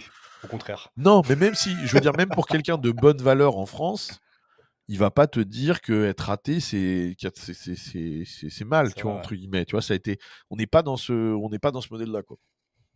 ouais. En fait, quand ouais, c'est ça, mais je pense que c'est très très symptomatique de l'étatisme de la République. Tu crois en rien, tu crois pas en des valeurs fondamentales, tu crois pas en un droit naturel qui t'est apporté par Dieu, tu crois en l'État, tu crois en la République. Je pense que c'est joue, hein, intrinsèquement c'est lié, évident. c'est intrinsèquement Oui, oui. relié avec justement ces valeurs de Bien sûr. propriété privée, de responsabilité, C'est sûr. etc., qu'on retrouve plus en France. Alors, Bah, écoute, merci pour cette petite explication sur les États-Unis. ouais.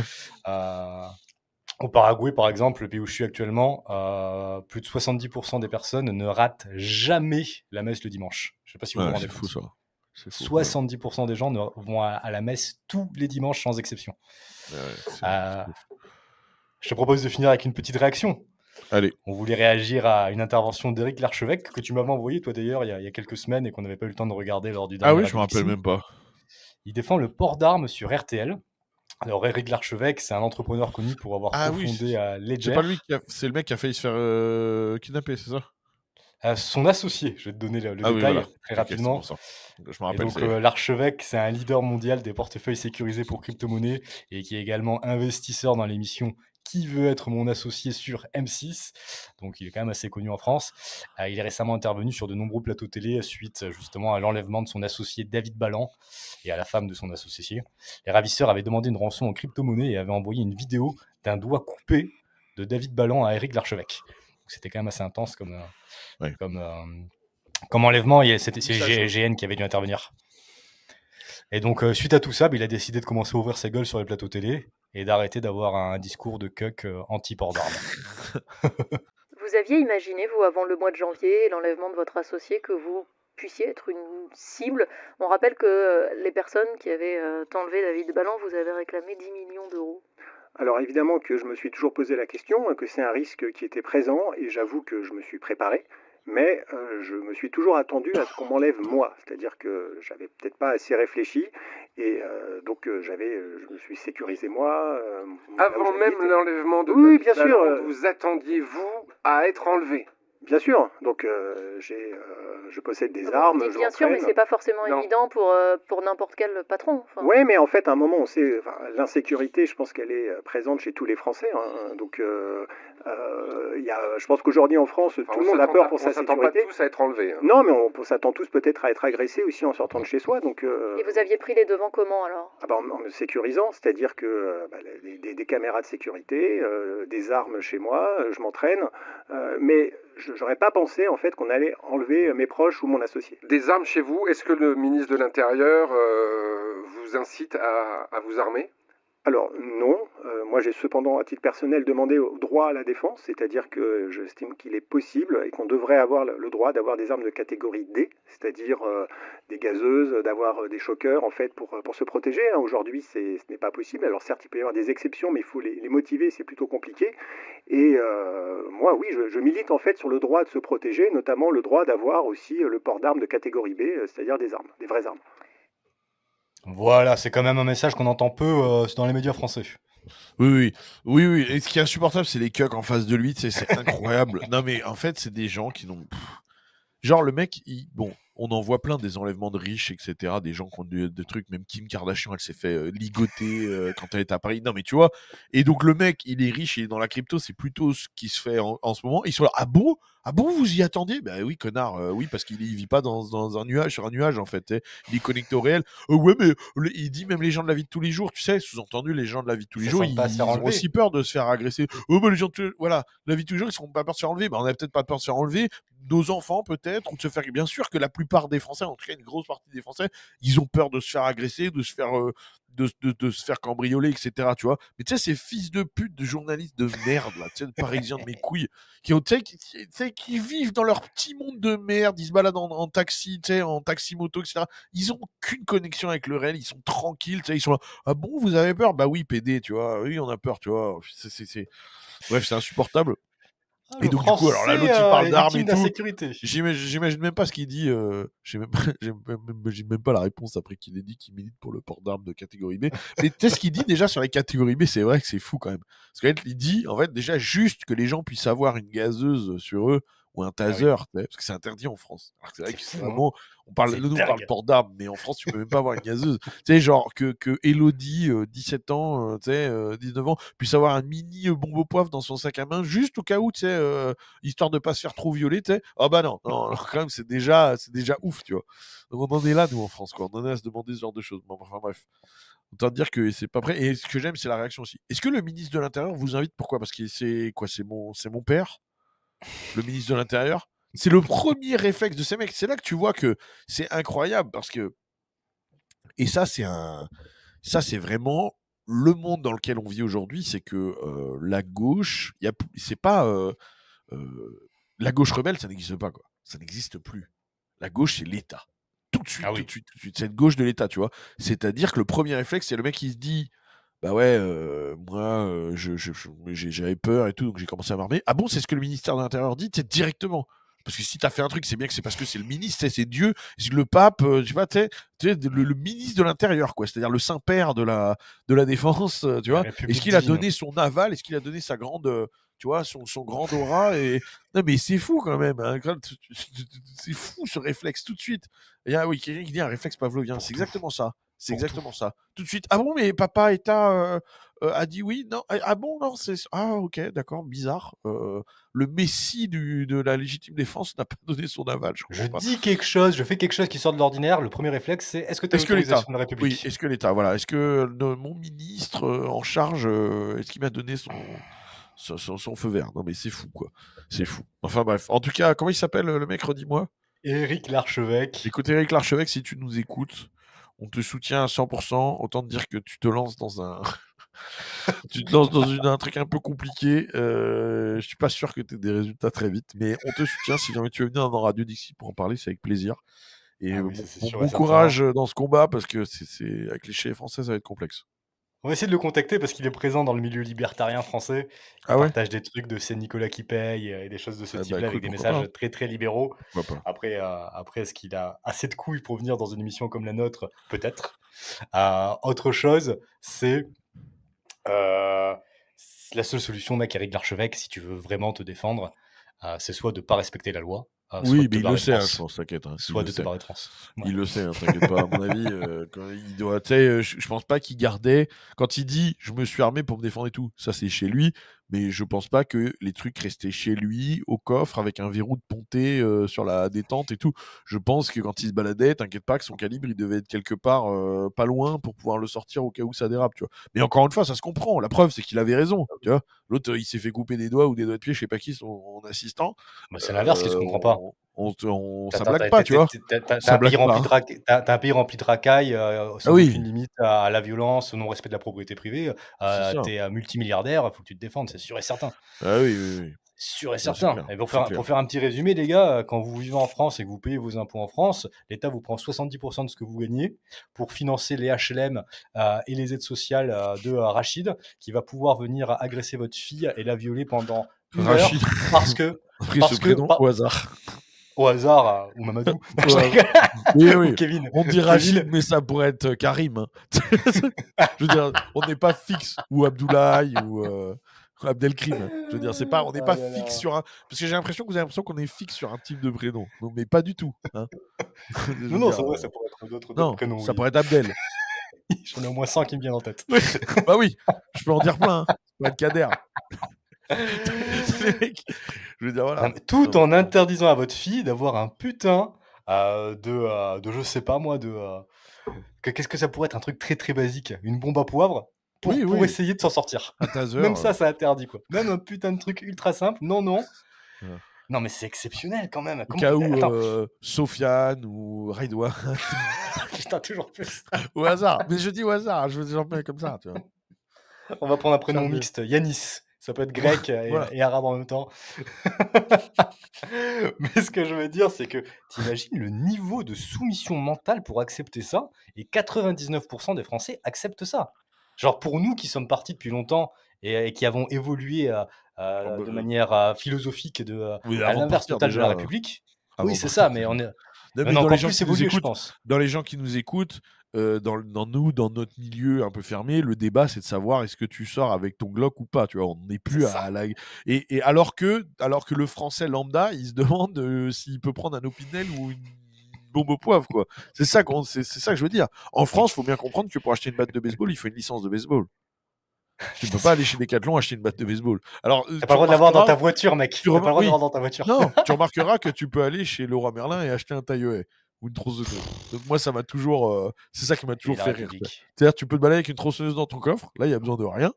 Par contre, une batte de baseball, bon, bref, peu importe.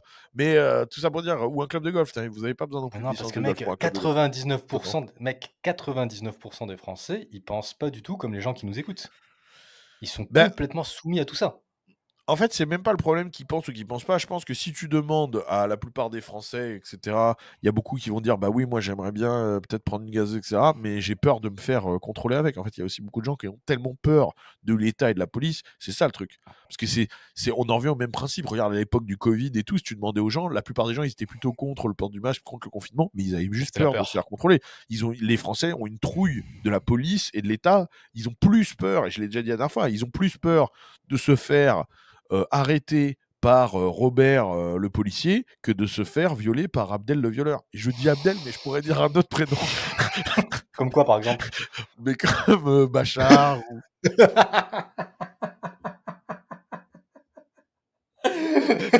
La même blague en boucle. Non, mais on m'a compris. Je veux dire, la peur du policier, elle est présente plus que tout. Je l'avais dit la dernière fois avec le mec, le boulanger qui se faisait braquer par le fusil, par le mec avec son fusil, et qui avait dit bah je l'ai pas tapé. Tu sais, il s'est défendu, mais il a dit je l'ai pas tapé, je l'ai laissé partir parce que j'avais peur derrière de me retrouver en tôle. Et tu te dis c'est fou que même le mec pendant qu'il se fait braquer par un fusil, il pense quand même à l'État. Tu vois, il pense quand même à l'État. Donc c'est pour ça, Il la pense pas peur à du sa vie. policier, pour le français, les seuls qui n'ont pas peur des policiers, c'est la racaille. Mais le français de base, il a très peur de la police. Il n'a pas peur de se faire taper ou de se faire tirer dessus, non, parce qu'il sait très bien que ça, c'est pas le cas. Mais il a peur de se faire, de se faire arrêter, de se faire prendre une amende. Les gens sont terrorisés par ça. Vu qu'ils sont ric-rac dans leur budget, ils ont très très peur de ça. En fait, il y a une soumission psychologique claire. Ah mais elle est énorme. Mais la soumission des Français c'est ça qui est fou, en fait. C'est qu'on a deux trucs complètement fous. C'est-à-dire que les vrais criminels, eux, ils se font des délits de fuite. C'est-à-dire ils se font arrêter par la police, ils s'en foutent, ils accélèrent, ils sont prêts à écraser des flics pour rien, pour un défaut d'assurance, tu vois. Alors que le français de base, pour défendre ses droits fondamentaux, pour se défendre sa propre vie, lui par contre, il a peur de l'amende que le policier va lui mettre, quoi. C'est vraiment fou. C'est-à-dire qu'on a les policiers les moins respectés et les plus respectés en même temps, quoi. C'est-à-dire que les moins respectés possiblement par les criminels et la racaille, et les plus respectés, mais pas par le respect, mais par la trouille de l'amende, tu vois. Il y a qu'à voir comment les gens. T'as vu les gens en La voiture, comment ils sont soumission traumatisés quand psychologique, ils voient un flic sur bord? T'as des gens, ils roulent. La limite, c'est 70. Le mec est à 70, il voit un policier, il pile. Et ça, c'est quoi? C'est un réflexe que je dis souvent, c'est le réflexe de femme battue. Tu sais, une femme battue, tu lèves la main comme ça, elle va faire comme ça. Tu sais?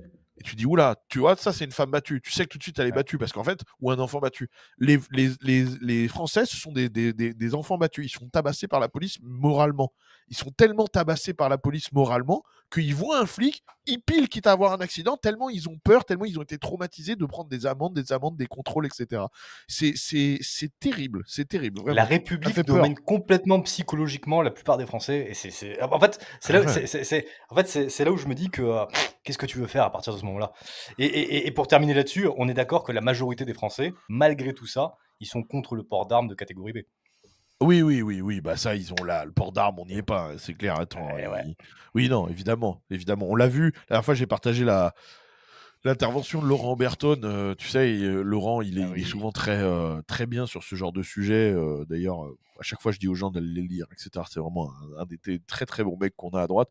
Et lui, qui parlait encore du port d'armes et tout. Et puis Pierre Béguet, qui l'avait partagé, il avait dit il lisait les commentaires et qu'il voyait, pourtant, ce sont les lecteurs de Magnus et tout. Donc, ce sont des gens plutôt branchés à oui. droite.